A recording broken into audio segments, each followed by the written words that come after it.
Alright, a lot of little details. Just want to keep recording these things as I go along because they'll be covered up as I go along here. So I was talking about before trying to stabilize this piece out front, and believe it or not, this is the solution to the whole thing. This keeps it from rotating. All this is a piece of 3/8 tubing inside of a piece of 1/2 inch. This is bolted directly to the frame over here, and I did it this way so that it would be easier to get the right attitude and rotation for this. So I made this piece and I slid this one in, got it bolted up where it needed to be, and then put a couple tack welds. I'll take this out later and weld it all out, but it does a real good job of making it rigid right there. It doesn't rotate anymore. Also, I had a pretty elaborate piece that I had to make here that is basically going to support the corner of the fender. It's going to be the fender mount, an area to mount the fender to, way out here over top of the headlight, and also the last mount that I'll need to support the bumper. So this is just some 1.5 by 1/2, and then I cut it to the angle of the hood so it would be clear. Also, what I like to do when I'm making these brackets is I'll start with just a plate, and then I'll weld some captured nuts on here, just flange 1/4-20s here, and I'll bolt that up through here, and then once I have the plate there, then I'll build it out from there, sort of creating a foundation, and then working my bracket out from there.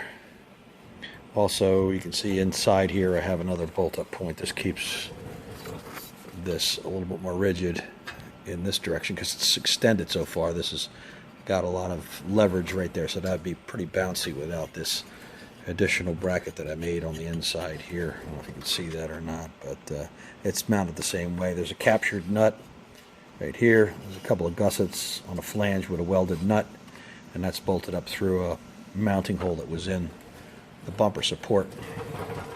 Now, as I said before, these brackets here are going to support the bumper cover here. That's going to hook on the top side and then be mounted through the back side to this bracket. These will stay on this support. So I started to mock up to see what I was going to have to do over here, and this is what this looks like here.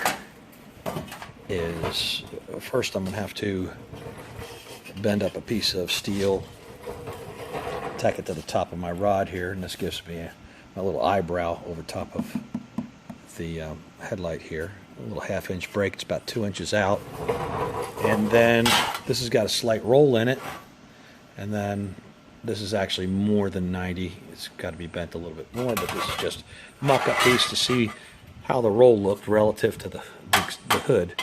So as you can see, this get it from the side over here so you can see a little bit better. This just hooks onto here, 2 flanges. Now, what eventually will happen with the real piece is, again, this piece will bolt on from the inside. When you lift the hood, you'll be able to see the mounting points. And this will just sit on here like this.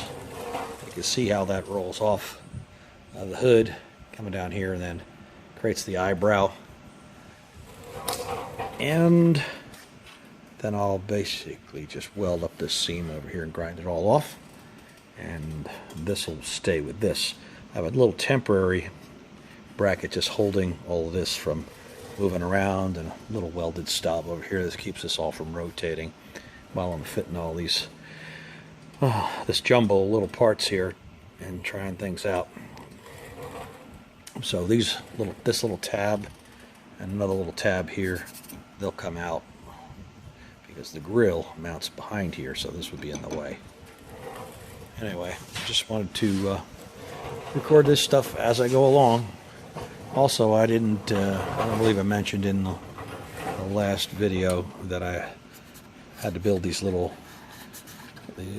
build downs from the edge of the hood support down to these adjustable bumpers here, so I can raise or lower this corner of the hood. So now this is sitting solid down on these bumpers, and just gives me some adjustment to fine-tune things, which is nice. Anyway, that's where we're at this particular time. Anyway, I'll probably combine this with my next video. Thanks.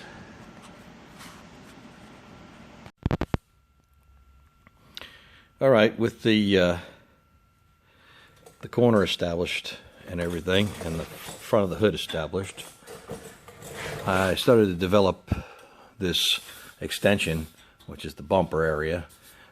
First, I put this piece of 2" by 1/2" angled piece of 045 here to give me my distance out. I made a couple of samples of both this and this before I decided it would be long enough, and pretty much going by eye at this point to try and develop this out. So I'm kind of taking a chance, you know, just working from a rendering or drawing, so just got to put the old thumb out there and see what happens.